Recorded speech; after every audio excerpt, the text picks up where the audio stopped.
На телевидении он пришел работать осветителем, но однажды взял в руки камеру и больше с ней не расставался. Снимал все – новости, программы, концерты, спорт. Везде свой взгляд на кадр. Когда Рустам Абы начала работать, даже камеры были другие. Они были очень большие, весили по 200-300 килограмм. И выполнять операторские творческие задумки было непросто. Очень мало операторов, современных операторов, которые могли бы в то время отработать так же качественно и профессионально. Про него в студии говорили – человек-точность. На него равнялись режиссеры, ведущие и другие операторы.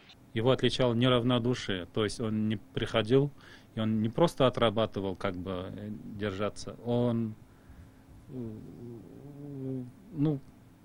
на 100% он работал. Он каждому находил подход. Тонкий психолог, надежный друг и человек дела. И, казалось, не было того, что он не знал. Бывали такие случаи, когда ты работаешь в прямом эфире, тебе встречаются незнакомые слова. Ты просто не знаешь произношения этих слов. И вот в это время Рустам Абы всегда нам подсказывал. То есть он был таким эрудированным, образованным, начитанным, просвещенным оператором. Мы с ним долгое время работали вместе. Я ведущим, он студийным оператором. И он, конечно, был профессионал.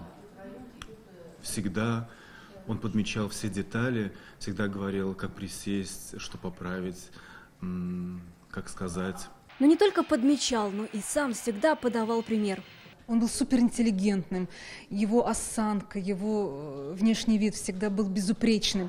И он был настолько надежным, спокойным и невозмутимым человеком, что один его вид придавал уверенность в себе. И для ведущего это очень важно. Уверенность он придавал и молодым коллегам. Покажет кадр, найдет ракурс, выровняет баланс. О нем сложно говорить.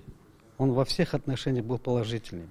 В профессиональном, человеческом. А человеческое качество у него было вообще замечательное. Он порядочный, уважал всех, и его все уважали. А в работе с ним было одно удовольствие работать. Рустама Уразова нет сегодня с нами, но его операторские работы навсегда останутся в нашем фонде. И им будет пользоваться не одно поколение телевизионщиков. Вероника Гайнудинова, Данил Филатов, ТНВ, Казань.